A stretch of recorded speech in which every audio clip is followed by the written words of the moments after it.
ഒത്തിരി വിശ്വാസമുണ്ട്. ആദ്യമായിട്ട് കേറി. അതെ അതെ അതെ, നല്ല രസമുണ്ട്. ഓട്ടോയിൽ പോകുന്നതിനേക്കാൾ ഒരു ഡിഫറെന്റ് എക്സ്പീരിയൻസാ. പോലീസ് യൂണിഫോം അല്ലെങ്കിൽ ഇവിടുത്തെ സെക്യൂരിറ്റിയുടെ യൂണിഫോം ഇട്ടവരോട് മാത്രമേ സംസാരിക്കാവുള്ളൂ. കാണുന്നത് മരണപ്പെട്ട ആളുകളെ ചിത കത്തിക്കുന്നതാണ്, ഡെഡ് ബോഡീസ്.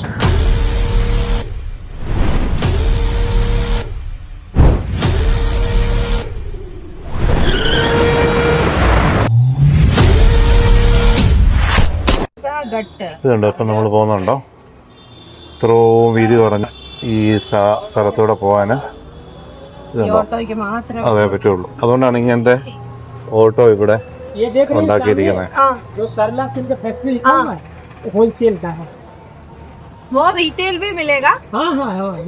ये गाड़ी का नाम क्या है? क्या गाड़ी हो? ऑटो रिक्शा है? जी इलेक्ट्रिक रिक्शा. ഇലക്ട്രിക് റിക്ഷ ആണതോ? ഞങ്ങളൊരു ഹോൾസെയില് ഒരു ഡ്രസ്സിന്റെ ഏരിയയിലൊക്കെ വന്നതാണേ.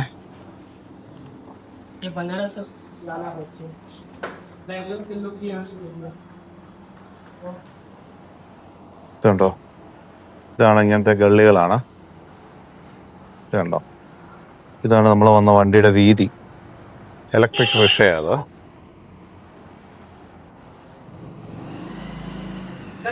हाँ मैं गाड़ी साइड में लगा रहा हूँ. हाँ, मेरा मोबाइल नंबर 1 मिनट है, या अपना दे दीजिए.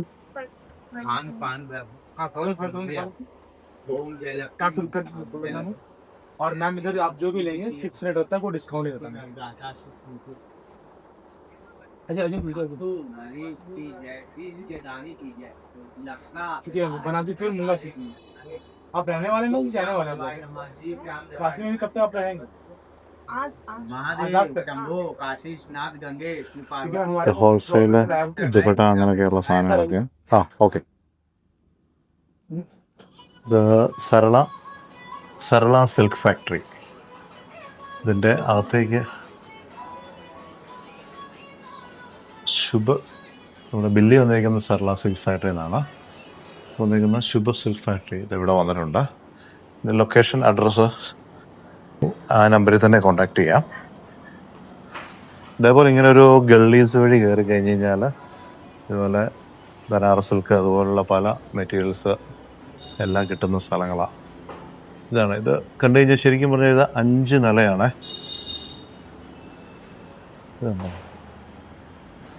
Sarala silk factory. ഇവിടെ വന്ന് ഗൂഗിൾ മാപ്പ് സെർച്ച് ചെയ്താൽ മതി. ഇവിടുന്ന് ഓൾമോസ്റ്റ് 40 കിലോമീറ്റേഴ്സ് മാറിയാണ് ശരിക്കും അവരുടെ ഫാക്ടറി വരുന്നത്. സോ ഇനി നമുക്ക് ഇതേപോലുള്ള കുറച്ച് ഷോപ്പുകളൊക്കെ ഒന്ന് എക്സ്പ്ലോർ ചെയ്യാം. അപ്പോൾ ഇതാണ് ഇവിടുത്തെ ഒരു റിക്ഷ. കാശി ടെമ്പിളിൽ അങ്ങോട്ട് പോകത്തില്ല. ഏകദേശം ഒരു 1/2 കിലോമീറ്റർ ഇപ്പുറത്തായിട്ട് നിർത്തി കഴിഞ്ഞാൽ വാരണാസി വന്നു കഴിഞ്ഞാൽ കാശി ടെമ്പിളിൽ അങ്ങോട്ടേക്ക് നമുക്ക് ഓട്ടോറിക്ഷ വരുള്ളൂ. ബാക്കിയെല്ലാം നമ്മൾ ബൈ വാക്ക്, ബൈ റോഡ്, അല്ലെങ്കിൽ ഇതേപോലത്തെ റിക്ഷാസ് നമുക്ക് വിളിച്ച് പോകാൻ പറ്റും. ഇവിടെ ഇങ്ങനത്തെ റിക്ഷാസ് ട്രാവലെത്തി വന്നത് തന്നെ മിക്കവാറും ഇങ്ങനെയുള്ള ഒരു പർപ്പസ് കണ്ടുകൊണ്ടായിരിക്കും. ഒത്തിരി വിശ്വാസമുണ്ട്. അതെ അതെ അതെ, നല്ല രസമുണ്ട്. ഓട്ടോയിൽ പോകുന്നതിനേക്കാൾ ഒരു ഡിഫറെന്റ് എക്സ്പീരിയൻസാ. ഓ, ചേട്ടൻ എൻ്റെ 100 കിലോ ഇരിക്കുന്നല്ലോ എന്ന് ഞാൻ ആലോചിച്ചത്. അതെ അതെ, ഇതൊക്കെയാണ് ഇവിടുത്തെ ഒരു പബ്ലിക് കാഴ്ചകൾ. നമ്മൾ കാശി വിശ്വനാഥ ടെമ്പിളിലേക്ക് എത്തിയിട്ടില്ല.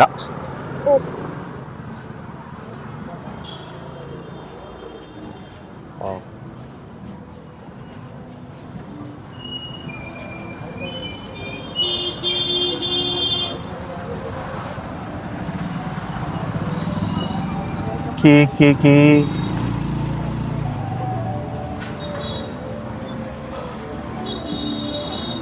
അങ്ങനെ കേരളത്തിൽ നിന്നും സിക്കിം വരെയുള്ള യാത്ര ഞങ്ങൾ എന്തുകൊണ്ടാണ് ഈ റൂട്ട് തിരഞ്ഞെടുത്തതെന്ന് വെച്ചാൽ ബിക്കോസ് ഓഫ് ദീസ് ഇങ്ങനെയുള്ള കാര്യങ്ങളൊക്കെ ഒന്ന് എക്സ്പ്ലോർ ചെയ്ത് ഇന്ത്യയുടെ ചെറിയ തെരുവീതികളൊക്കെ കണ്ടറിഞ്ഞ് പോകാൻ വേണ്ടിയിട്ട് പ്ലാൻ ചെയ്തിറങ്ങിയതാണ്.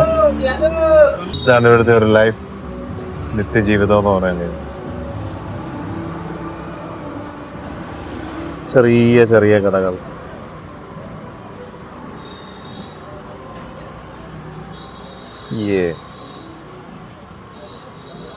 ഇതൊക്കെ ആക്ച്വലി ഷോർട്ട് കട്ടുകളാണ്. അമ്പലത്തിൻ്റെ അങ്ങോട്ട് എത്താനായിട്ടുള്ള ചെറിയ ചെറിയ ഷോർട്ട് കട്ടുകളാണ്.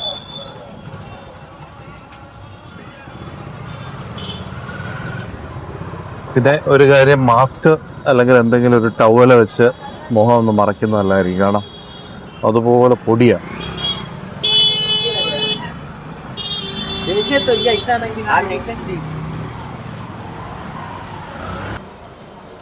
നമുക്കിപ്പോൾ ഈ ഷോർട്ട് കട്ട് ചാടി ഇടുങ്ങിയ 2 വലിയ ബിൽഡിങ്ങുകളുടെ ഇടയിൽ കൂടെയുള്ള ചെറിയ വാക്ക് വേ, അതിനകത്തൂടെ റിക്ഷയും ഇലക്ട്രിക്കൽ ഓട്ടോ വഴിയാണ് പോകുന്നത്. ഇത് കണ്ടോ, ഇതാണ് ഇവിടെ ഏറ്റവും കൂടുതൽ കണ്ടുവരുന്ന സാധനം. പോവില്ല എന്നല്ലേ പറഞ്ഞേ? എങ്ങോട്ടാ? ലെഫ്റ്റ് എന്നല്ലേ പറഞ്ഞു? ഈ റിക്ഷ പോകത്തില്ലെന്നല്ലേ പറഞ്ഞേ? ആ.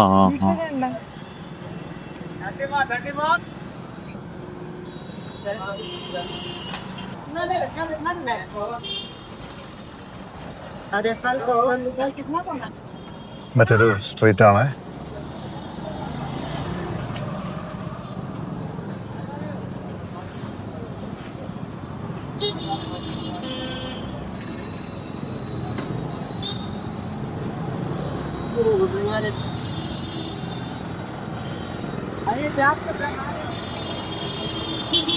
ഇതാണ് UP വാരണാസിയിലെ കാഴ്ചകൾ.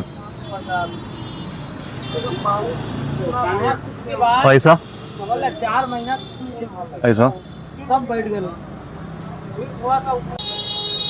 ഇവിടുന്നൊരു 100 മീറ്റർ നടക്കണം.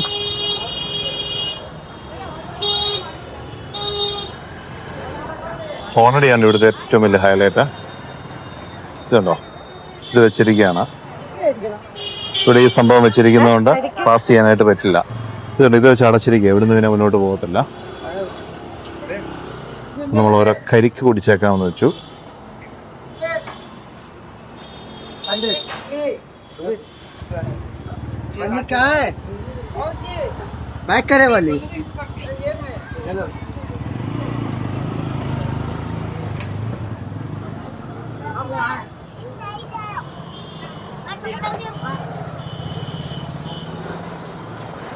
ഇങ്ങനെ ഓരോ സ്ട്രീറ്റുകൾ ഇങ്ങനെ പോകുന്ന വഴിക്ക് സൈഡ് വഴി ഇങ്ങനെ ഓരോ കടകൾ, വീണ്ടും അതിനകത്തേക്ക് വീണ്ടും കടകൾ. നമ്മളൊക്കെ ഒരു സാധനമൊക്കെ വാങ്ങിച്ചു കഴിഞ്ഞാൽ ഏത് കട ഏത് ഷോപ്പെന്നൊന്നും നമുക്ക് ഒരിക്കലും ഐഡൻറ്റിഫൈ ചെയ്യാൻ പറ്റില്ല. വല്ല ഗൂഗിൾ മാപ്പ് ലൊക്കേഷനൊക്കെ വല്ല മാർക്ക് ചെയ്ത് വെച്ചാലല്ലാതെ.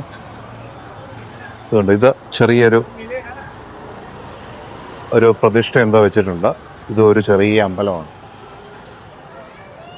ബിൽഡിങ്ങുകളൊക്കെ ഉണ്ടോ, പഴയ ബിൽഡിങ്ങുകൾ, അതിൻ്റെ ബാൽക്കണിയൊക്കെ.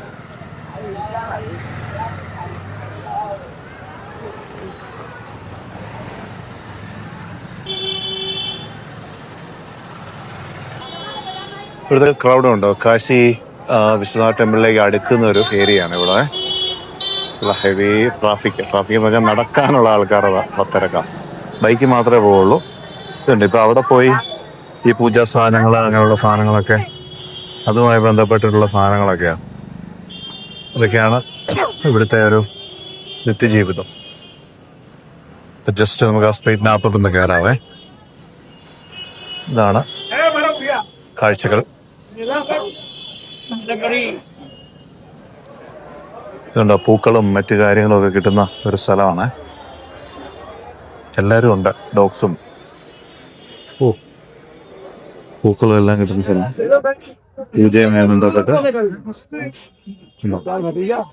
ഇതെല്ലാം ഇവിടുത്തെ ഓരോരോ കാര്യങ്ങൾ, അമ്പലവുമായി ബന്ധപ്പെട്ടിട്ടുള്ള ജീവിതങ്ങളാണ് ഇപ്പം.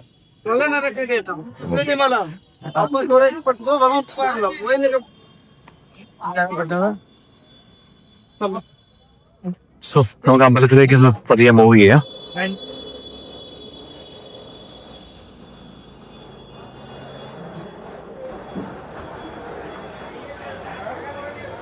ഇതാണ് വാരണാസി കാശി അമ്പലത്തിന്റെ അടുത്തേക്ക് നീങ്ങുന്ന സ്ട്രീറ്റിലെ കാഴ്ചകൾ. ഈ അകത്തോട്ട് നോക്കിയെന്ന് ഇവ കയറി കാണാൻ മേലായിരുന്നോ എന്നാ അതിനകത്ത് നടക്കുന്നതെന്ന്. വലിയൊരു തിക്കുമുട്ടിനകത്താ പൂക്കളും ആൾക്കാരും.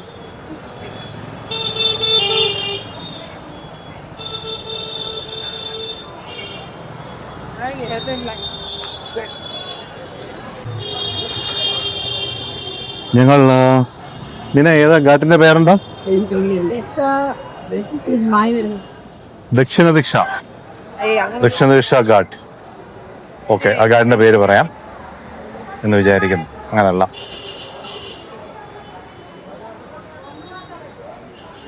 ആ ഘാട്ടിലേക്ക് പോകുന്ന വഴിക്കുള്ള ഒരു ഷോപ്പിംഗ് സ്ട്രീറ്റ് ആണിത്.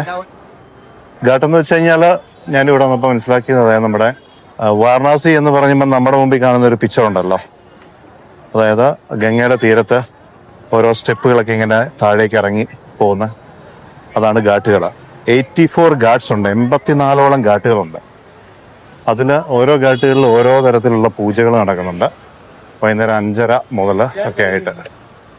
പിന്നെ അറിയാലോ, നമ്മുടെ ശവശരീരങ്ങൾ ഒഴുക്കുന്ന ഘാട്ടുകളുമുണ്ട്. അതിനൊക്കെ പ്രത്യേകം ഘാട്ടുകളാണ് അവിടെ ഉള്ളത്. അപ്പോൾ ആ ഘാട്ടുകളിലേക്കൊക്കെ നമ്മൾ പോകുന്നുണ്ട്. പറഞ്ഞ പോലെ നടക്കുന്ന ചരിത്രപ്രധാനമായ കാര്യങ്ങൾ എന്തൊക്കെയാണ് നമുക്കൊന്ന് കാണാം.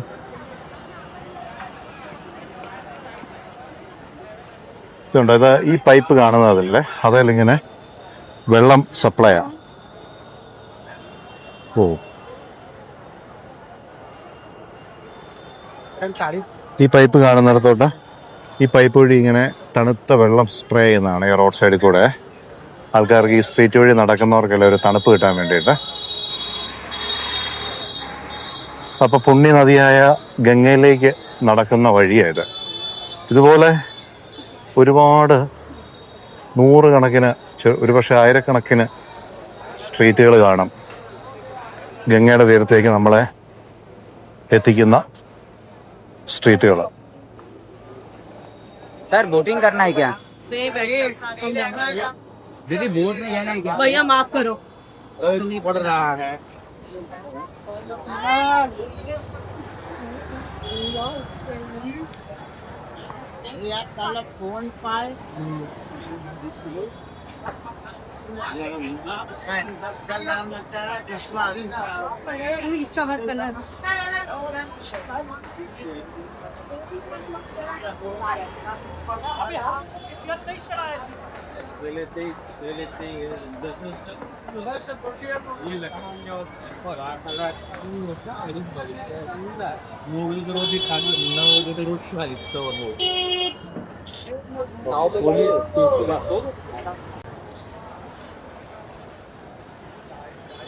രണ്ട് സൈഡിലും കണ്ടോ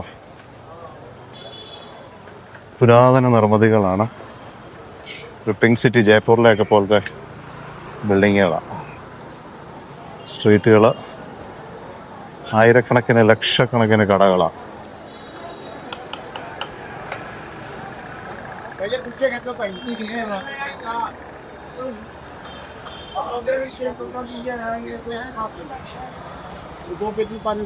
नहीं मानता है तो नहीं, डमरू खरीदेंगे, डमरू.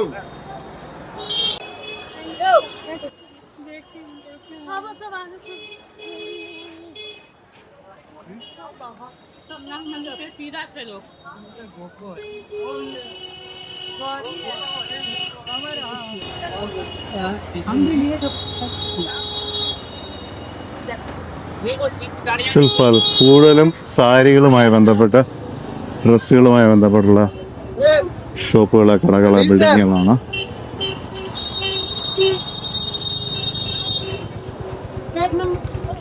Human traffics.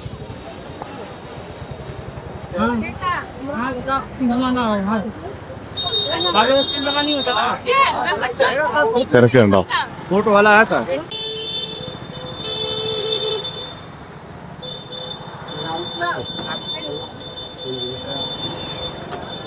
രണ്ടായിട്ട് വഴി തിരിയുന്നുണ്ട്. എങ്ങോട്ട് പോകും?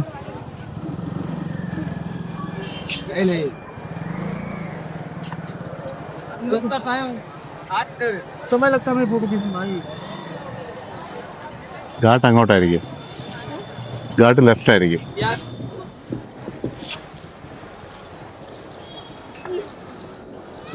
പൂജാ സാധനങ്ങൾ, അതുപോലെ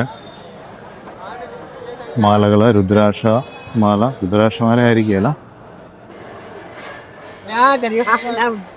ഇമിറ്റേറ്റിംഗ് രുദ്രാക്ഷമാലകൾ, മലര്. बोट में जाएगा सर, बोट पे जाएंगे। आइए बोटिंग करना है, घाट इधर है, ये गंगा नदी इधर। സൈഡിൽ കൂടെയുള്ള കുറേ കടകളാണ്. ഇത് കാശി വിശ്വനാഥ ടെമ്പിളിൻ്റെ മോഡലാണ്. വുഡിലാണ്, തടിയിലാണ് ചെയ്തിരിക്കുന്നത്.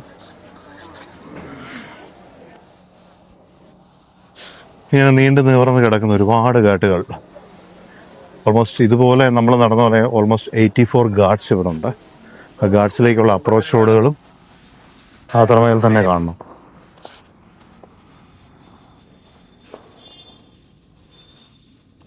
അങ്ങനെ പുണ്യനദിയായ ഗംഗയിലേക്കുള്ള കാഴ്ച ഇതാ ഇവിടെ നിന്ന് ആരംഭിക്കുന്നു.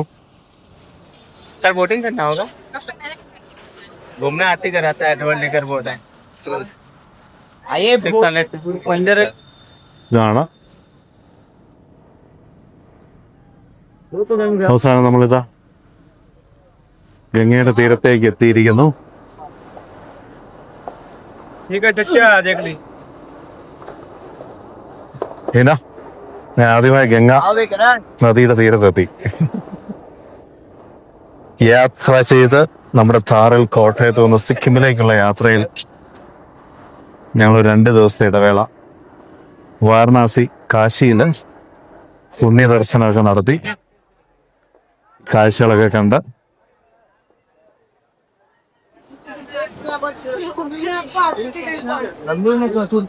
Wow.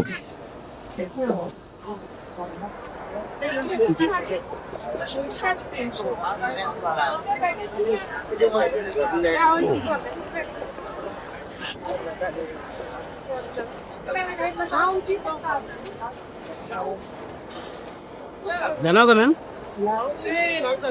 बोट वाले ही हम ही लेके चलेंगे।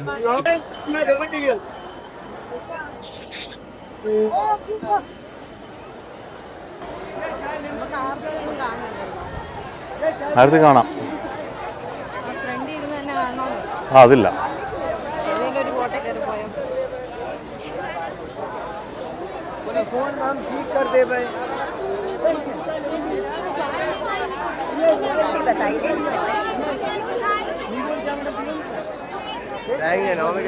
ഇതാ ഗംഗാനദി.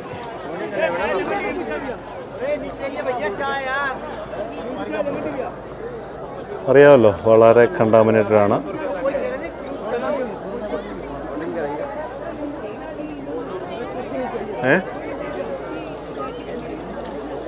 അതെ അതെ, ഇത് ബോട്ടിൽ ആരതി, അതായത് ഇവിടുത്തെ ഒരു പൂജ കാണാൻ വേണ്ടിയിട്ട് ഉള്ള സൗകര്യത്തിന് ആളുകൾ ഇരിക്കുന്നതാണ് ബോട്ടിൽ പോകാനായിട്ട്. അവർ ആ ബോട്ടിൽ കൊണ്ടുപോയി അത് കറക്റ്റ് കാണിക്കും ഓരോ ഘാട്ടിലും. ഇതുണ്ടോ, ആ സൈഡിലേക്ക് നോക്കൂ, ഇങ്ങനെ ഓരോരോ ഘാട്ടുകളാണ്.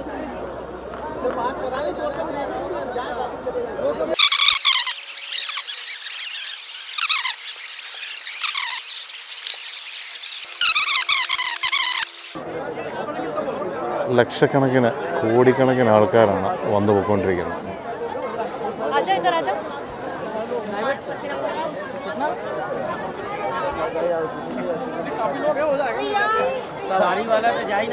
എത്ര വർഷത്തെ പഴക്കവും ചരിത്രവും പറയാനുണ്ടാവും ഈ കെട്ടിടങ്ങൾക്കൊക്കെ അല്ലേ.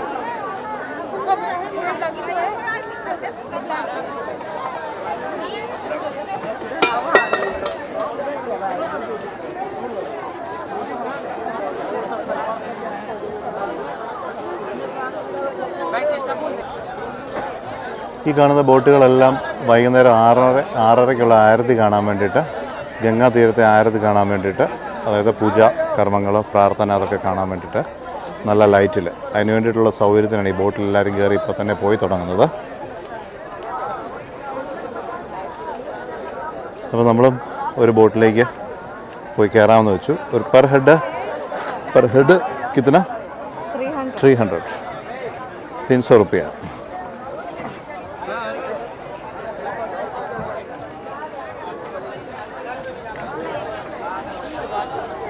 അവിടെ ഒരു ബോട്ടിന് ഇച്ചിരി റൂഫേൽ ഇച്ചിരി ഷീതമുണ്ട്, കവറിങ് ഉണ്ട്.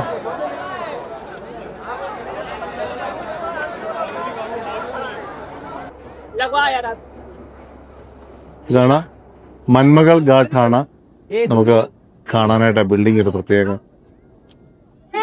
ഡിവൈൻ ഫീൽ ഉള്ളത്.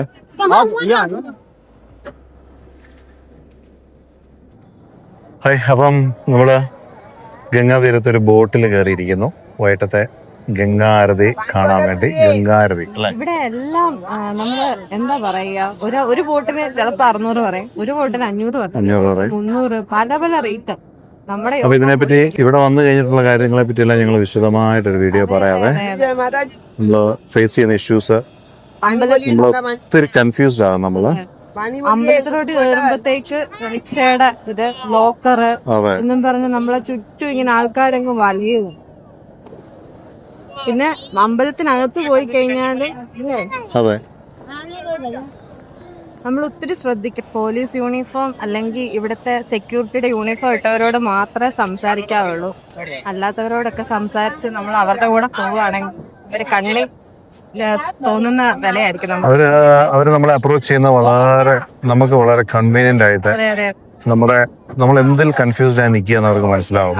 ഓടി വന്ന അതിന് സൊല്യൂഷൻ ID കാർഡൊക്കെ എല്ലാവരുടെയും പോക്കറ്റില് ഈ പറയുന്ന ഒരു ടാഗ് വെച്ചൊരു ID കാർഡ് ഇട്ടിട്ടുണ്ടാവും. ഫേക്ക് പരിപാടിയാണ്. ആൾക്കാരായിരിക്കും അമ്പലത്തിലെ ഒഫീഷ്യൽസ് ആയിരിക്കും എന്ന്. പക്ഷെ യൂണിഫോം ഇട്ട കമ്പനികളുടെ ഒഫീഷ്യൽ ആയിട്ടുള്ള യൂണിഫോം ഇട്ടിട്ടുള്ള സെക്യൂരിറ്റി, പോലീസ് അല്ലെങ്കിൽ സെക്യൂരിറ്റി, അവരുമായിട്ട് മാത്രമേ അവര് നമ്മളോടൊന്നും സംസാരിക്കാൻ വരത്തില്ല. അവരുടെ ജോലി ചെയ്യാൻ വലിയ താല്പര്യമില്ല നിൽക്കുക. അവരുടെ അടുത്ത് ചോദിച്ച് വേണം കാര്യങ്ങൾ നമ്മൾ പോകാനായിട്ട്. പിന്നെ അവിടോട്ട് പോകുമ്പോഴത്തേക്ക് ഗവൺമെന്റ് ലോക്കറിൽ സാധനം വെക്കാൻ ശ്രദ്ധിക്കുക. അവിടെ നമ്മൾ ചെല്ലുമ്പോൾ ഫ്രീ ആണ് പ്രൈവറ്റ് ലോക്കർ എന്ന് പറഞ്ഞ് ഒത്തിരി ആൾക്കാർ വരും. അതായത് കുറെ ഹോട്ടൽസിന്റെ അല്ലെ ബേക്കറിയുടെ ഒക്കെ ഫ്രണ്ടിൽ ഇങ്ങനെ കുറെ ലോക്കറുകൾ ഇങ്ങനെ അടുക്കി വെച്ചിരിക്കുക. കൂട്ടൊന്നുമില്ല, ചുമ്മാ നമ്മുടെ വാല്യൂബിൾസ് അവിടെ കൊണ്ട് വെക്കുക. അതുകൊണ്ട് ഗവൺമെന്റ് ലോക്കർ അവിടെ അന്വേഷിച്ച് ചെന്ന് അവിടെ തൊട്ടടുത്ത് ഗേറ്റ് നമ്പർ 4 പിന്നെ Kashi Vishwanath temple gate number 4 വരേണ്ടത്. ഗേറ്റ് നമ്പർ 4 അതിനപ്പുറത്തേക്ക് ഒന്നും പോലെ ഗേറ്റ് നമ്പർ 4 വരിക. അതിനടുത്ത് തന്നെ ഗവൺമെന്റ് ലോക്കർ ഉണ്ട്. ആ ഗവൺമെന്റ് ലോക്കറിൽ നമ്മുടെ വാല്യൂബിൾസ് വെക്കാവുള്ളൂ. ഒരു സാധനം ഇല്ല. നമ്മുടെ കയ്യിലൊരു വാച്ച്, സ്മാർട്ട് വാച്ച് പറ്റില്ല. നമ്മുടെ ഒരു വാച്ച് ഈ ഗ്ലാസ് പറ്റും, ക്യാപ്പ് പറ്റും, വണ്ടിയുടെ കീ പറ്റില്ല, എയർപോർട്ടുകൾ പറ്റില്ല, ഫോൺസ് പറ്റില്ല, ഇലക്ട്രോണിക്സ് ഐറ്റം ഒന്നും നമുക്ക് പറ്റില്ല. ബ്ലൂടൂത്ത് ഡിവൈസുകളൊന്നും സമ്മതിക്കില്ല. കാരണം അവരുടെ സിഗ്നൽസിനും അങ്ങനെയുള്ള കാര്യത്തിനൊക്കെ ഇൻട്രപ്ഷൻസ് ഉണ്ടാവും. അതൊക്കെ കൊണ്ടാണ് സെക്യൂരിറ്റി. ഒന്നും ഡ്രോൺ ഉപയോഗിക്കാൻ പാടില്ലെന്നാണ് ആദ്യമേ പറഞ്ഞിരുന്നത്. നമ്മൾ ഡ്രോൺ എടുത്തേ ഇല്ല. അതുകൊണ്ട് ഈ മനോഹരമായ കാഴ്ചകളൊക്കെ അങ്ങനെ മിസ്സായി. അതൊരു വിഷമത്തിലാണ്. ഇതിൽ ഞങ്ങൾ ഷൂട്ട് ചെയ്തിട്ടുണ്ട്. പിന്നെ അമ്പലത്തിന്റെ അകമൊന്നും ആർക്കും ഇതുവരെ ഒന്നും ഷൂട്ട് ചെയ്യാൻ പറ്റിയിട്ടില്ല. ആർക്കും പറ്റത്തില്ലല്ലോ. അത് അവരെല്ലാം ഫോണെല്ലാം വെളിയിലല്ലേ. അതെ, ഇന്ന് വരെ ശരിക്കും കാശി വിശ്വനാഥ് ടെമ്പിളിന്റെ ഉൾവശം നമ്മൾ എവിടെയും കണ്ടിട്ടില്ലല്ലോ. ഇതിലൊരു അത്ഭുതം എന്ന് പറയുന്നത് ആ അമ്പലത്തിന്റെ അകത്ത് തന്നെ ഒരു മസ്ജിദ് ഉണ്ട്. അതെ, അമ്പലത്തിനകത്ത് തന്നെ ഒരു മസ്ജിദ്. അമ്പലത്തിനകത്തോ അതിങ്ങനെ കംപ്ലീറ്റ്ലി കവർ ചെയ്ത് ഫെൻസ് ചെയ്ത് അതിനകത്തോട്ട് ആർക്കും ആക്സസ് ചെയ്യാൻ മേല. അതുപോലെ അതിന് പുറത്തും സെപ്പറേറ്റ് എൻട്രി ചെയ്യാം. പക്ഷെ അതെ ഇൻസൈഡിൽ നിന്ന് തന്നെ വെയിറ്റ് മസ്ജിദ് എന്ന് വെച്ചിട്ടുണ്ട്. അതെ കാശി വിശ്വനാഥ് ടെമ്പിളിനകത്ത് തന്നെ ഒരു മസ്ജിദ് ഉണ്ടെന്നുള്ള. അപ്പൊ അതൊക്കെയാണ്. ഇനിയിപ്പം ഞങ്ങൾ ബോട്ട് മൂവ് ചെയ്ത് കഴിയുമ്പോൾ ആരതി അങ്ങനെയുള്ള കാര്യങ്ങള് കാഴ്ചകളൊക്കെ 64 ഗാർഡ്സ് ഞങ്ങൾ ഈ ബോട്ടിൽ ഞങ്ങൾ കാണുന്നുണ്ട് എന്നാണ് അവര് പറഞ്ഞത്. നമ്മൾ വരുന്ന വഴിക്ക് പല മലയാളികളെ കണ്ടു. മൂവാറ്റുപുഴയെന്നും ഒത്തിരി പേരുണ്ട്. നമ്മള് ഒരു വലിയൊരു ഒരു പെരുന്നാളിന്റെ പൂരത്തിന്റെ ആളുണ്ട് ഇതിനകത്ത് അല്ലെ. അയ്യോ, പെരുന്നാളും പൂരവും ഒന്നും അല്ല. നമ്മള് പറയുമ്പോ അങ്ങനെ പറഞ്ഞു പോകുന്നത്. അത് പെരുന്നാളും പൂരവും ഇവൻ എന്താ പറയാ, ഇപ്പൊ ഒരു തൃശ്ശൂർ പൂരം അതിനൊന്നുമുള്ള ആളല്ല ഇവിടെ പൊക്കോണ്ടിരിക്കുന്നത്. നമ്മുടെ വണ്ടികളൊന്നും പരിസരത്തോട്ട് പോലും കൊണ്ടുവരാതെ. അതെ, വണ്ടി നമ്മുടെ ഹോട്ടൽസ് എവിടാണോ അവിടെ ഇടുക. ഒരു ഓട്ടോയോ റിക്ഷയോ സൈക്കിൾ റിക്ഷയോ അങ്ങനെയുള്ള കാര്യങ്ങളൊക്കെ മാത്രം. മറ്റേ ഇലക്ട്രിക്കൽ റിക്ഷ വരുന്നിടം വരെ അവര് വരും. പിന്നെ സൈക്കിൾ റിക്ഷ എല്ലായിടത്തും ഓൾമോസ്റ്റ് 1/2 കിലോമീറ്റർ. എല്ലായിടത്തും എല്ലാ ഘാട്ടിലേക്കും ഓൾമോസ്റ്റ് 1/2 കിലോമീറ്റർ ആണ് നടക്കാനുള്ളത്. 1/2 കിലോമീറ്ററോളം വണ്ടി വിടില്ല.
നമ്മൾ കാശിയിൽ വരുമ്പോൾ ഇങ്ങനെയുള്ള കാഴ്ചകളൊക്കെയാണ് കാണേണ്ടത്. ഓ, ഇതുണ്ട് പുണ്യനദിയിൽ മുങ്ങിക്കുളിക്കുക എന്ന് പറയുന്ന ഒരു കാര്യം. അവിടെ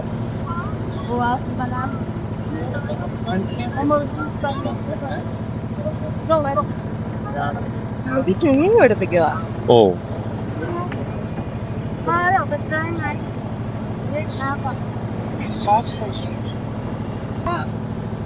ഇവിടെയൊക്കെ കുളിക്കുന്നതാണ്.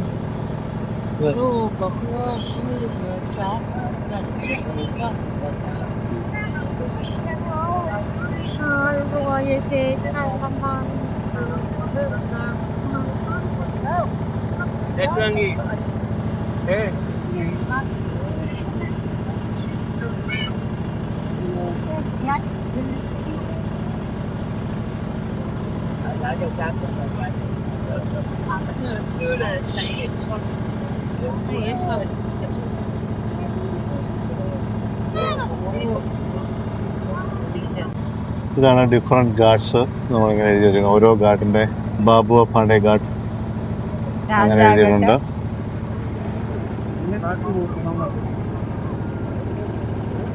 രാജ ഘാട്ട് പട്ടം പറഞ്ഞു കണ്ടോ? കണ്ടു. ഡിഫറെൻ്റ് ആയിട്ടുള്ള ഒരു 84 ഗാർഡ്സ് ഉണ്ട്. ഇതിനകത്ത് നമ്മൾ ഏകദേശം 64 ഘാട്ടുകളോടെ കവർ ചെയ്യുന്നുണ്ട്. ഓരോ ഘാട്ടിലും ഓരോ തരം പ്രാർത്ഥനകളും പൂജകളും.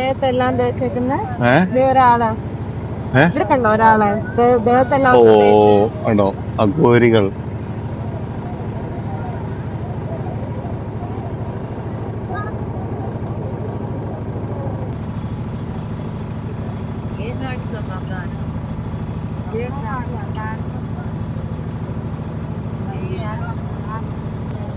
ഇവിടെ എല്ലാം ഇപ്പോൾ ഓരോ പൂജകൾ നടക്കുന്നതാണ്.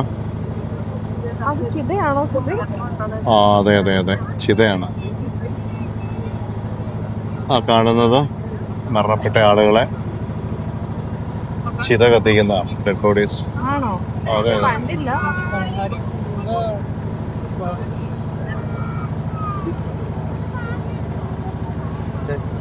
ശരിക്കും ജീവിതത്തിനും മരണത്തിനും ഇടയ്ക്കുള്ള ഒരു, ഇവിടെ വന്ന് മരണപ്പെട്ടു പോകുന്നവരുണ്ട്, മരിച്ചിട്ട് ഇവിടെ വന്ന് ചിത കത്തിക്കുന്നവരുണ്ട്. നമ്മുടെ നാട്ടിൽ നിന്നൊക്കെ ഈ പറഞ്ഞ പോലെ ചിതാഭസ്മം ഒഴുക്കാനായിട്ട് വരുന്ന ആളുകളുണ്ട്.